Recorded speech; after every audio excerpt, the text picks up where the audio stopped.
Hello and welcome to our channel. I chose myself Hemant sir, and today we will talk about drift velocity. What is drift velocity and how it's function. This all things we will talk about in today's class. So let's start. So before starting drift velocity, first we need to understand current. कि current जो है वो क्या है. तो इससे मैं एक रिवीजन के तौर पे ले रहा हूँ. सपोज ये आपका एक कंडक्टर है, ठीक है. ये कंडक्टर है, दिस कंडक्टर. इस कंडक्टर के अक्रॉस हमने एक सेल यूज किया है और ये cell due to this cell इस कंडक्टर के अक्रॉस पोटेंशियल V होगा. V is the potential.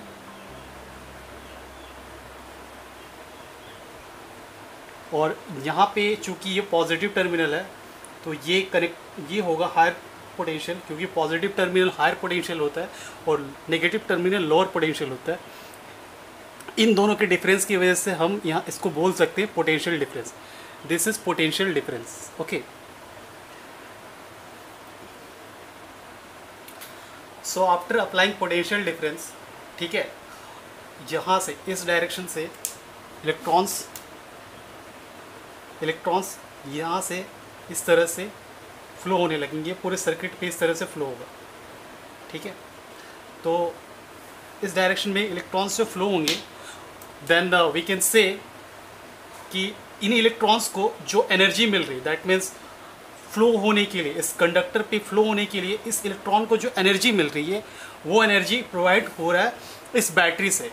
और चूंकि इलेक्ट्रॉन्स अब यहाँ से फ्लो होने लगे, इस कंडक्टर के थ्रू इलेक्ट्रॉन्स जो फ्लो होने लगे, तो इस इलेक्ट्रॉन्स के फ्लो के अपोजिट डायरेक्शन में हमें करंट मिलता है, ठीक है.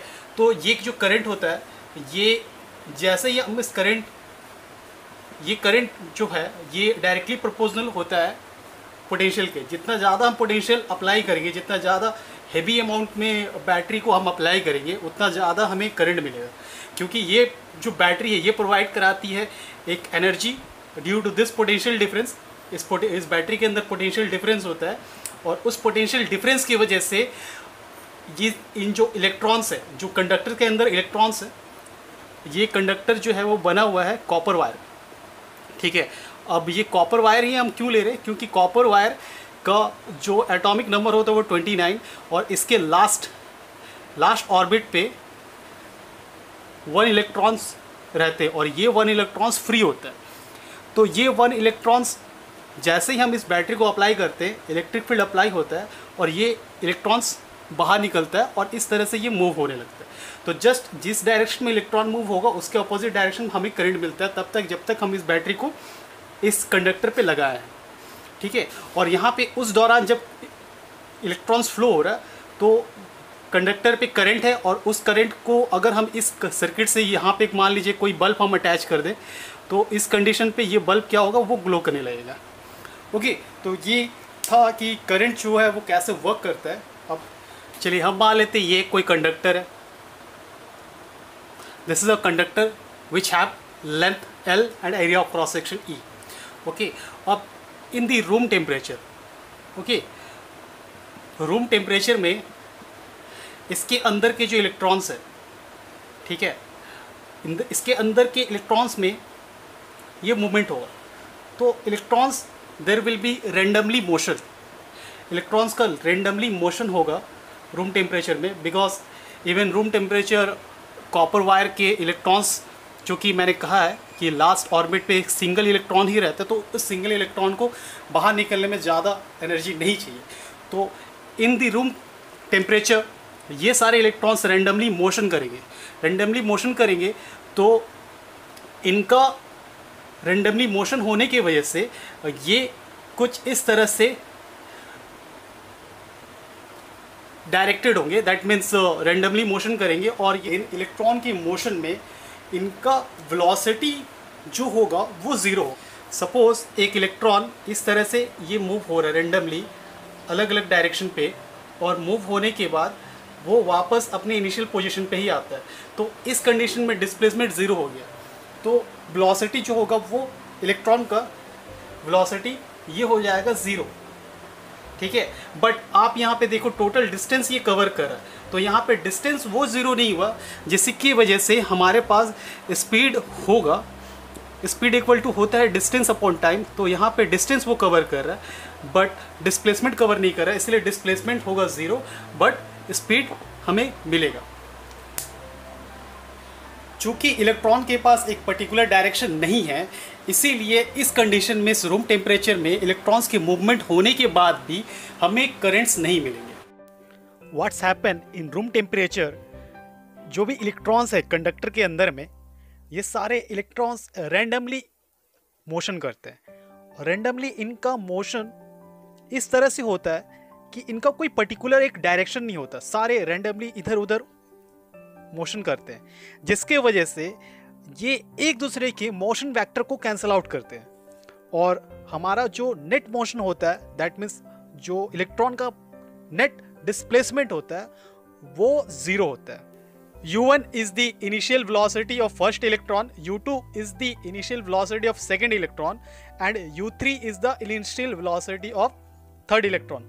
Similarly, un is the initial velocity of nth electron. जब हम इन सब इलेक्ट्रॉन्स के इनिशियल वेलोसिटी को कैलकुलेट करेंगे, मतलब इनका एडिशन करेंगे, तो इनका एडिशन जो होगा वो बराबर होगा 0 के। Now we applying EMF to this conductor.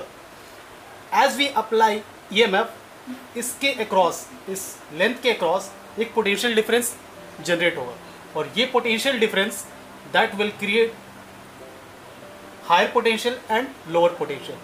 चूँकि ये कंडक्टर का ये एंड कनेक्टेड है पॉजिटिव टर्मिनल, और पॉजिटिव टर्मिनल होता है हायर पोटेंशियल और नेगेटिव टर्मिनल होता है लोअर पोटेंशियल, तो ये कंडक्टर का ये एंड होगा हायर पोटेंशियल, ये एंड होगा लोअर पोटेंशियल। चूँकि हमें पता है कि V इक्वल टू होता है B अपॉन L, ये एक रिलेशन पोटेंशियल ग्रेडियंट का, यहाँ पे एक नेगेटिव साइन अपेंड होता है, बट हम इस कंडीशन में ये नेगेटिव साइन को अपेंड यहाँ पे नहीं करेंगे क्योंकि यहाँ पे पोटेंशियल इस बैटरी के थ्रू हमें मिल रहा है। तो इस V के अक्रॉस एक इलेक्ट्रिक फील्ड हमें मिलेगा। इस इलेक्ट्रिक फील्ड की वजह से, अब चूँकि इलेक्ट्रिक फील्ड जो होता है वो हमेशा पॉजिटिव टर्मिनल से negative terminal, that means positive charge से ही निकलता है, तो कहीं ना कहीं अगर यहाँ पे हम एक इलेक्ट्रॉन रख दें, इलेक्ट्रॉन का चार्ज नेगेटिव होता है तो वो पॉजिटिव चार्ज की तरफ फ्लो होगा। दैट मीन्स यहाँ पे ये की क्लोज होने के बाद यहाँ पे जितने भी इलेक्ट्रॉन्स हैं वो कहीं ना कहीं इस डायरेक्शन में मूव होंगे और ये इलेक्ट्रॉन्स यहाँ से वो इस डायरेक्शन में मूव होगा, ठीक है। चूँकि इस कंडीशन में हम यहाँ पे बैटरी लगा चुके हैं और इस इलेक्ट्रॉन को इस इलेक्ट्रिक फील्ड के डायरेक्शन में एक अट्रैक्शन मिल रहा है, जिसकी वजह से ये इलेक्ट्रॉन मूव होगा। इसके पहले के केस में हमें वेलोसिटी ये 0 मिल रहा था, क्योंकि वहाँ पे डिस्प्लेसमेंट 0 था, बट इस कंडीशन में डिस्प्लेसमेंट होगा, कोलिजन होगा, दैट मीन्स इलेक्ट्रॉन्स रेंडमली यहाँ वहाँ मूव करेंगे, बट इस टाइम वो वापस अपनी इनिशियल पोजीशन में नहीं पहुँच करके वो इस इनिशियल पोजीशन से कुछ आगे निकलेंगे इलेक्ट्रिक फील्ड ई के डायरेक्शन में, क्योंकि इस कंडीशन में ई उसे अट्रैक्ट कर रहा है, मतलब इलेक्ट्रिक फील्ड के डायरेक्शन में उसे एक फोर्स मिल रहा है। और वो फोर्स कितना होगा, ये फोर्स जो होता है वो होता है चार्ज अपॉन ई, इलेक्ट्रिक फील्ड। तो चार्ज हमारे पास क्या है, चार्ज इलेक्ट्रॉन का है और ये हमारा इलेक्ट्रिक फील्ड है जिसे हमने अप्लाई किया है। यहाँ पे जो नेगेटिव साइन है ये बता रहा है कि इलेक्ट्रॉन जो है वो इलेक्ट्रिक फील्ड के अपोजिट डायरेक्शन में मूव कर रहा है, दैट मीन्स जो फोर्स है वो इलेक्ट्रिक फील्ड के अपोजिट डायरेक्शन में लग रहा है। Then we know F equal to M A from Newton second law and A equal to F by M, M is a mass और F इज़ अ फोर्स। तो यहाँ पे F कितना है, minus q e, and mass there will mass of electron, electron का mass है।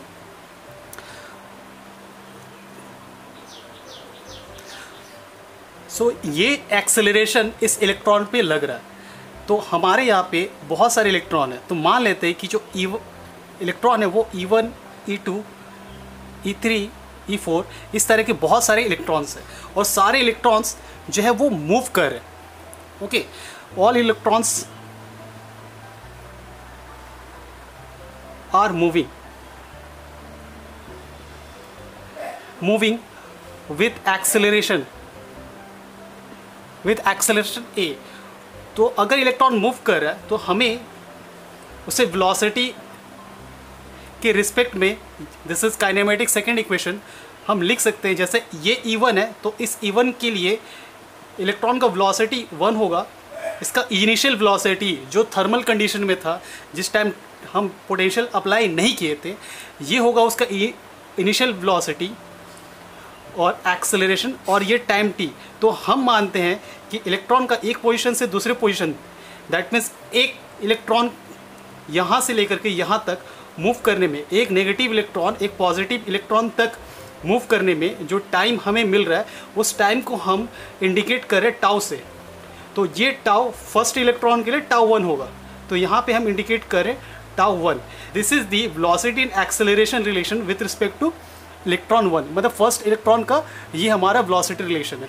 Similarly for electron 2, V2 will be U2 plus A tau 2 and so on.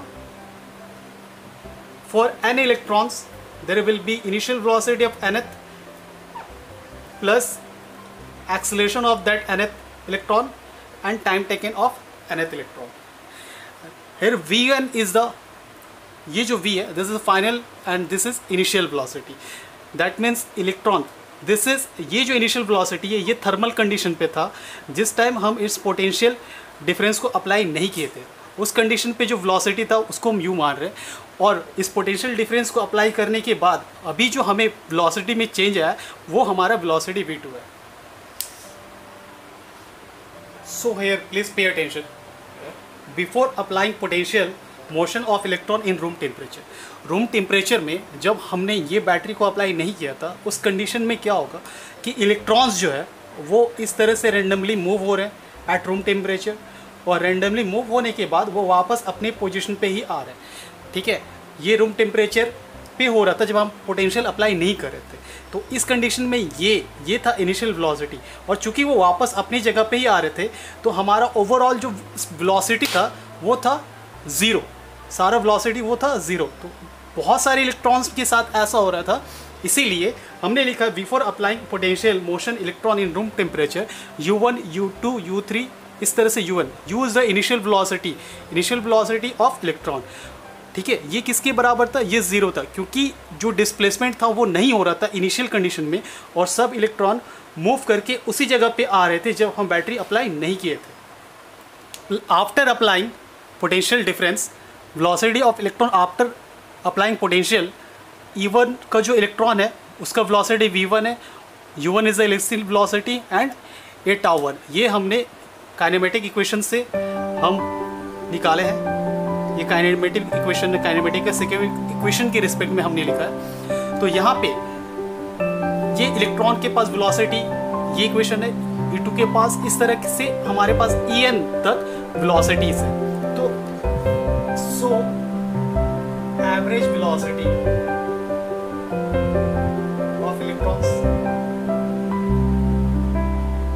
will be equal to this U1 plus A tau 1 plus U2 plus A is the acceleration tau 2 and so on, UN plus A tau n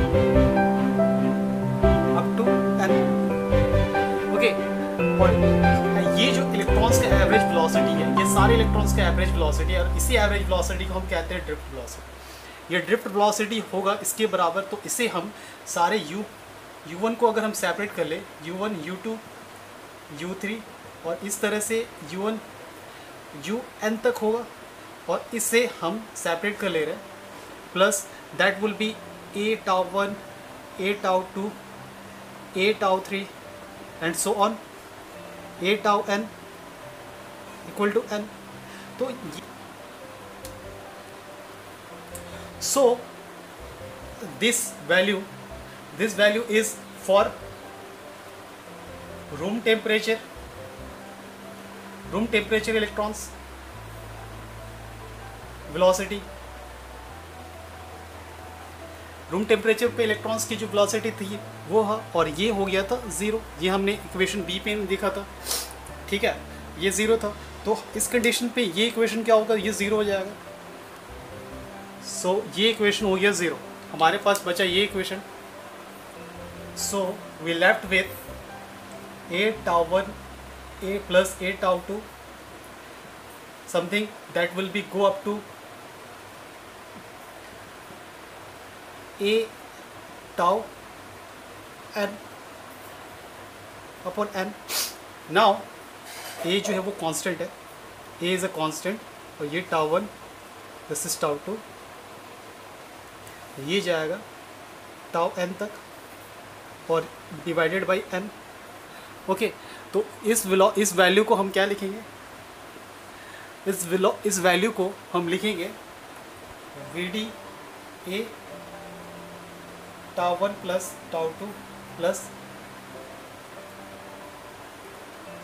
tau n upon n। Okay, यहाँ से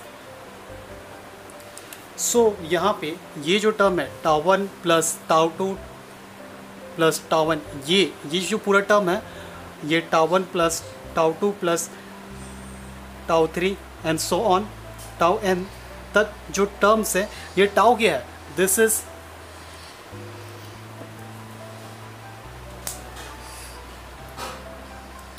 यहाँ से आगे बढ़ करके मैं यहाँ पे लिख रहा हूँ, इस जगह पे आप देखें, यहाँ पे drift velocity will be equal to a, ये tau 1 tau 2, ये tau 1 प्लस tau 2, इस तरह से ये क्या है tau 1 तक गया अपॉन n। तो इस जगह पे tau 1, ये क्या है, जो tau है, what is this, when one electron okay collide with one positron, जब एक इलेक्ट्रॉन दूसरे पॉजिट्रॉन से कोलाइड करेगा तो उसके बीच का जो टाइम होता है उसे हम कहते हैं रिलैक्सेशन टाइम, ठीक है, रिलैक्सेशन टाइम। और ये रिलैक्सेशन टाइम को ही हम इंडिकेट करें टाउ से। ओके, तो ये सारा जो है ये एक एवरेज रिलैक्सेशन टाइम है हमारे पास। तो इस एवरेज रिलैक्सेशन टाइम को हम लिख सकते हैं यहाँ पे tau average. Okay, acceleration, value of acceleration, we have proved that E equal to me is the charge of electron, is the electric field, E is the mass of electron, that we have already proved। इससे पहले मैंने इसे दिखाया है इसी equation में, इसी video पे। और ये एक वैल्यू के बदले हम इसे सब्स्टिट्यूट कर सकते हैं, E इक्वल टू होगा me और ये टाउ एवरेज। तो ये है drift velocity, this is called drift velocity. यहाँ पे E is the charge of electron, E capital is the electric field, tau जैसे मैंने बताया था टाउ जो रिलैक्सेशन टाइम है, और m is the mass of electron. So I hope this video will helpful to you, and मिलते हैं आपसे नेक्स्ट वीडियो पे। तब तक के लिए